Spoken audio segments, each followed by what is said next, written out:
everybody? Oh, there they are.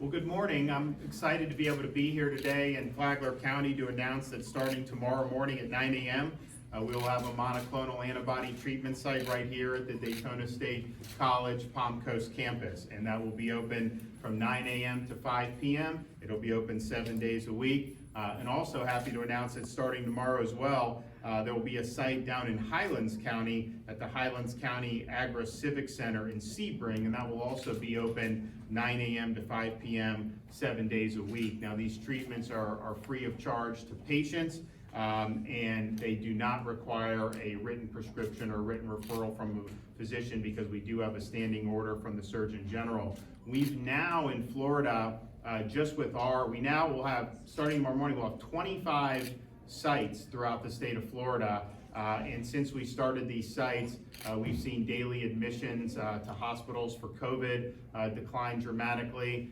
We've seen the COVID hospital census statewide decline significantly. In fact, today is the 14th consecutive day that the hospital census statewide has declined. And that would not be happening like it is without having these monoclonal antibody treatments available for people.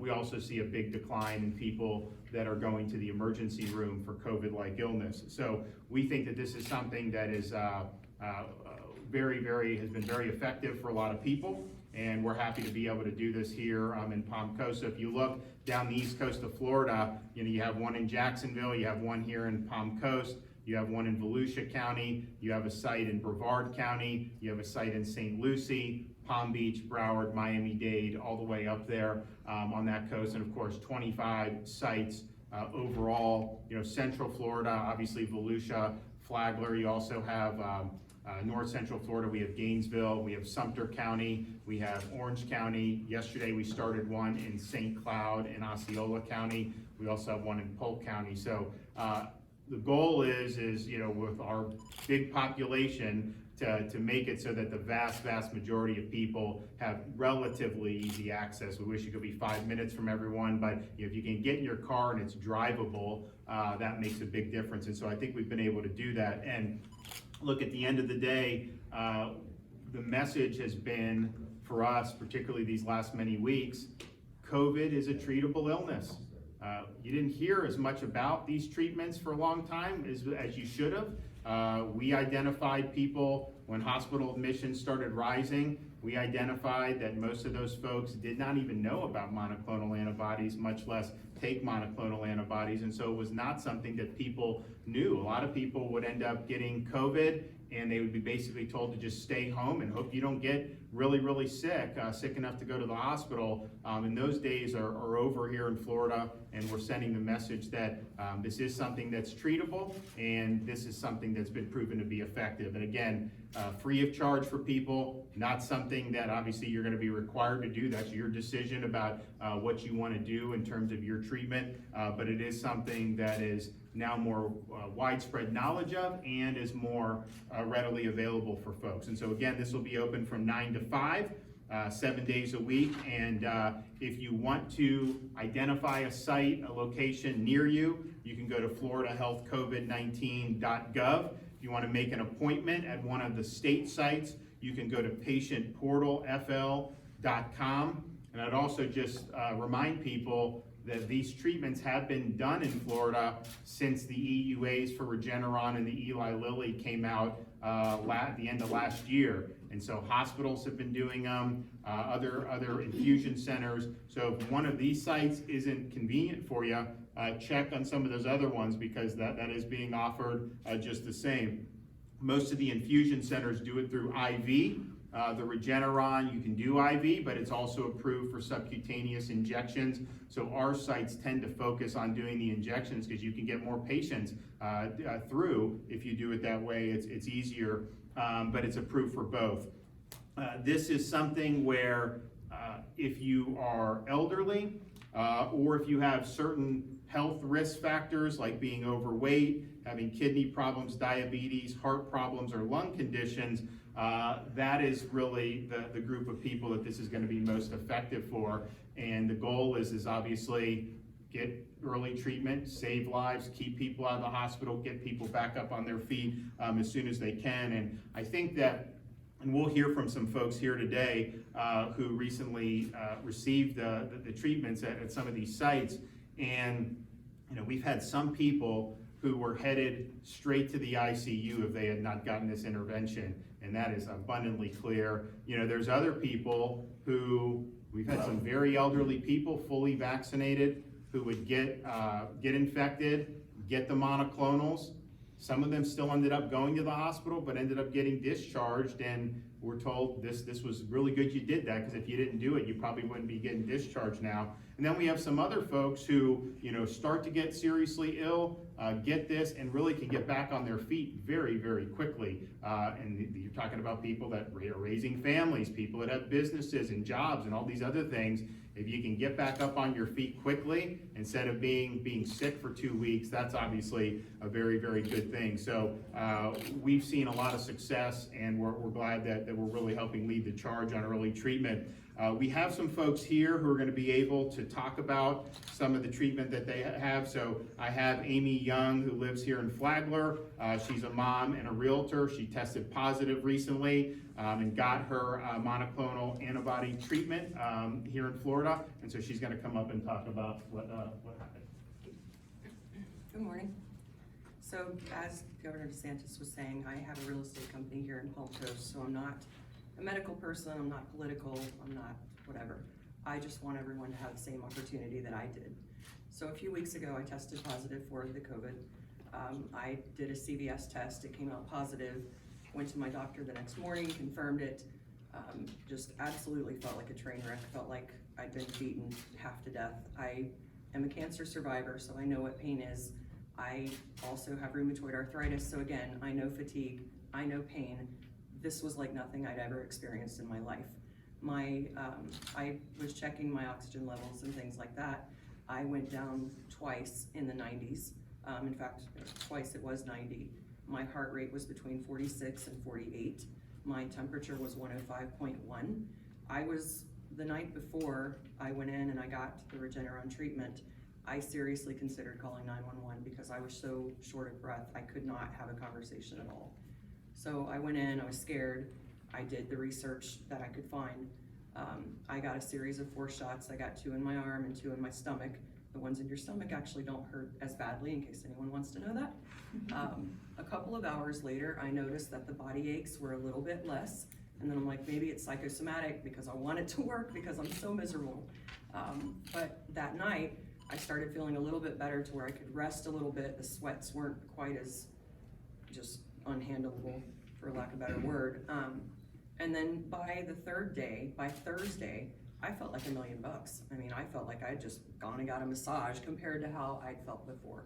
So what I've been doing is everyone that I know, and people like their friends, their loved ones, whoever, if you've been exposed even, or if you are COVID positive, go in and get the treatment. I mean, it's not about, to me, it's not about your political stance, it's not about whether or not you get the jab. I don't care what you do. Just go get the treatment and get better. It worked for me. Okay, Michelle and Charles Kastner, they're both from the area, and they both tested positive recently for COVID, and then both were able to get the treatment. So you guys want to come on?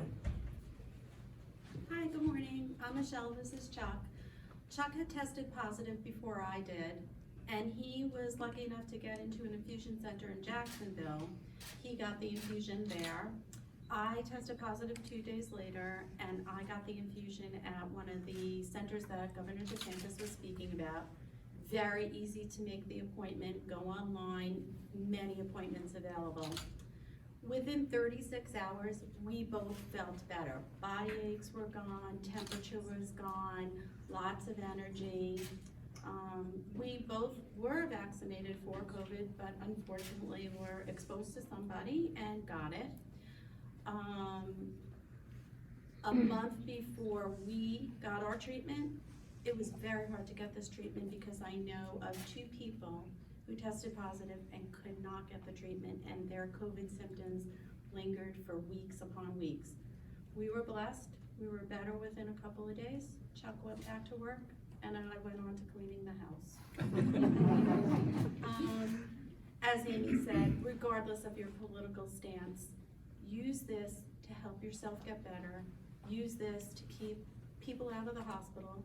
Use this to promote healthiness for others that you know pass the word around. Anything else you want to say? You said it, basically she said it all. On Sunday when I had the virus the worst, I was scared. You had mentioned about being scared. 2 children, my beautiful wife, I was really scared. 102 fever. The next morning I had a great fortune of having a friend set me up. You can go up into Jacksonville and get the infusion, and by Tuesday, 4 o'clock, I was ready to go back to work. And He was scared, but I wasn't, because I'm an ER nurse and nothing scares me. Nothing makes nurses scared. So, I did help him though, because he did look bad. so, but yeah, it's that's why we're here. Yeah. No doubt about it. Yeah. Thank you, guys. Thank Yeah, you. appreciate it. Did you have Pfizer? What did you have, Pfizer? Pfizer. Pfizer, yeah. So you know, even the Pfizer CEO, obviously they had the first vaccine that was EUA and the only vaccine that's now been approved fully by the FDA. You know, the Pfizer CEOs, they're like, we're working to develop an antiviral because you got to have treatment.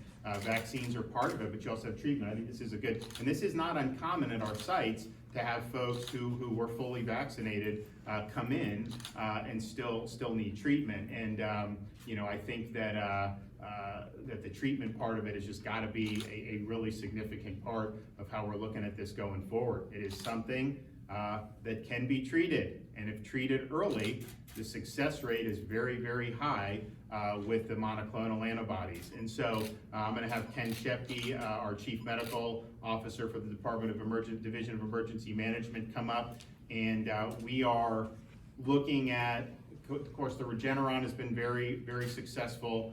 That's something that the federal government purchased, and so we get it free. You know, you also have the one by GlaxoSmithKline, which has had very good track record so far. It's newer, so we're looking to see how that's going to be utilized by health systems, see if we can expand the footprint of that in Florida as well. And you know, they've also just kind of reapproved the Eli Lilly monoclonal. They kind of taken that back for a couple months because they weren't sure how that was working against variants. So we'll also look at that too. But you know, the Regeneron one has been very effective against Delta, and the GlaxoSmithKline in the studies and the tests have been very effective against the Delta variant as well. Okay, Ken? Thank you, Governor. I think the take-home message is COVID is a treatable illness. These monoclonal antibodies period, physicians have been using for years. I know a lot of people don't know a lot about them. This is a great safety track record for the years that we've been using antibodies, and you can use it to target any number of illnesses, and obviously we're targeting COVID with this. They work fantastically, but the message is, if you're a high-risk individual and you test positive, you should be thinking, where can I go get the treatment and get it early? Like all things in medicine, early treatment works better than late treatment. You can't wait until you're really, really sick. So don't wait for those really bad symptoms to show up, because then it may be too late for the treatment to work for you. So the governor set this up around the state. It's now very easy to get these things. As the governor mentioned, there are 3 options. We're using the Regeneron because it has some unique properties, such as being able to use for post-exposure prophylaxis, subcutaneous injection, which makes it a lot faster. You got a lot more people through. And the federal government's already bought this. So this is free for patients. So this is a great treatment for vaccinated or unvaccinated individuals. Makes no difference. If you're high risk, I encourage you to get this treatment. As you've heard, works really, really well, and works even better if you get it early. Thank you very much. And so we're, this site can do, we'll be able to do over 300. I would say of the 22 sites that have been operating for a while now, I would say probably there's 2 or 3 that will hit 300 routinely. Most of them typically do probably between 150 and 200, which just means if you need it, likely not going to have to wait. We also have seen the last few days a decline in the people going to get it, but we think that's probably just a reflection of less incidence of infections, and so that's not necessarily a bad sign. If people know about it but don't need to use it, that's obviously good, because that means they're not infected in the first place. But we're going to pass 67,000. Actually, we may even hit 70,000 treatments by the close of business today.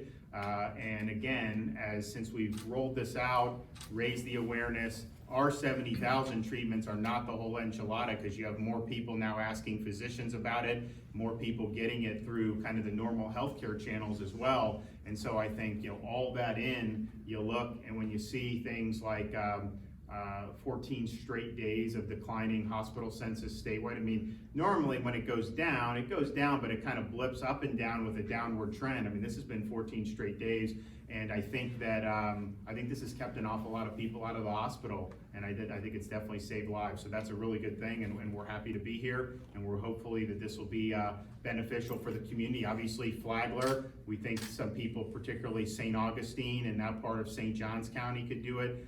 Putnam County, I mean, we think this will be convenient for a lot of folks across quite a few different counties. Okay, so thank you guys. I'll take a couple questions before I head on out. Yes. Governor, I want to thank you on behalf of the residents of the city of Palm Coast. Thank you for bringing these services to our aging community. Sure. But you're going to get an extra benefit here. I want to also thank Daytona State for cutting the ribbon on their new nursing program Yes. just a couple of weeks ago. So those new students will get a chance to see how medicine ought to work firsthand. So thank you again. And maybe we can transition it over eventually where the nursing students can run some of these sites. I think it'd be very good. And the thing that we've seen with what since COVID hit was there's a big disruption in the hospitals because they were basically clearing them out for a surge in March and April 2020. Didn't really happen in most parts of the country, but a lot of these the people got laid off, all this stuff. And then like the way the staffing works, most hospitals are short-staffed now. There's a huge need, particularly for nurses in these places. And so there's contracting agencies where when you have rising COVID patients, so if you look at the areas where COVID's really rising now throughout our country, they're bringing in a lot of those hospitals have to bring in a lot of contract professionals to be able to work. And I don't know how long that's gonna last in terms of that model, but I can tell you, if you're somebody that's coming out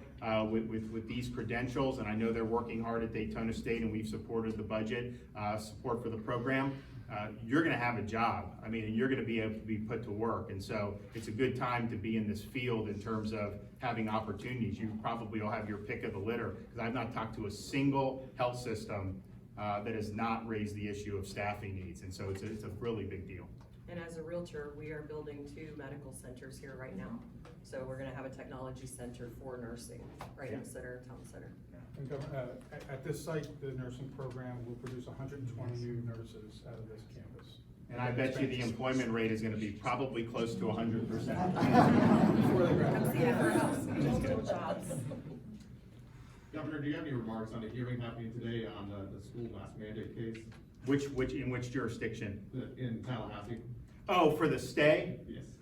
Well, look, I mean, we know, since I've been governor, I think any issue that has any type of and I don't know why the masks have politics around it. Let the parents make the decision that's best for their kids. If you want the mask, do it. If you don't, that's fine. But, we have unions involved, and the same unions that wanted schools closed all of last year. Remember, we were in court last year at this time because they sued me to close the schools. We were getting kids back in school. We understood how important that was for parents and for kids to be learning and all this stuff. But what we found is, in the trial courts in Tallahassee, state and federal, we typically lose if there's a political component to it, but then in the appeals court, we almost always win. And so I don't think that he's gonna lift the stay, the judge will lift the stay, but if it is lifted, I am confident that will be reinstated, at the 11th Circuit. It's also important to point out, I mean, we've seen the numbers decline across the board in Florida.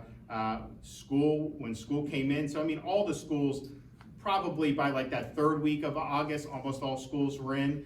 And you've seen the numbers decline, not just hospitalizations, but cases and all these other things. And it just shows you the folks that have acted like from the beginning of this, the data has never supported that schools are driving community spread of this. And the fact that we had millions of kids go back to school and our numbers are down, and that's true, the pediatric hospitalizations are down too, admissions are down too.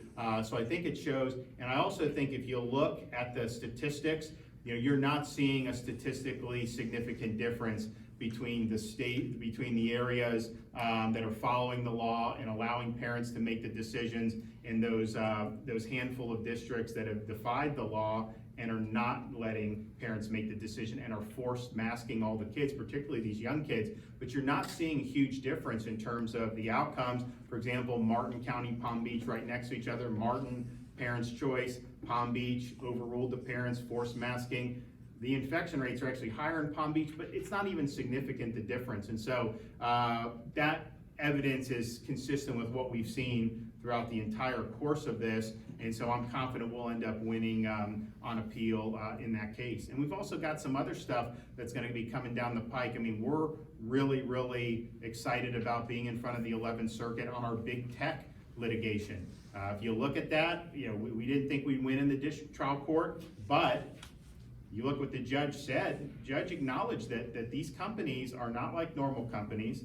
We're not preempted. And the issues that they had with what we did were really, I think, more tangential to the core of what we were trying to do to protect Floridians against censorship and being deplatformed. So that's going to come up there. We also have the immigration case, for releasing criminal aliens back into our communities. We think that Biden has a responsibility not to do that. That is going to be in front of the 11th Circuit. So we got a lot of interesting stuff coming down the pike, but I'm very confident on the mask, on the school parents' choice. I think we'll do well.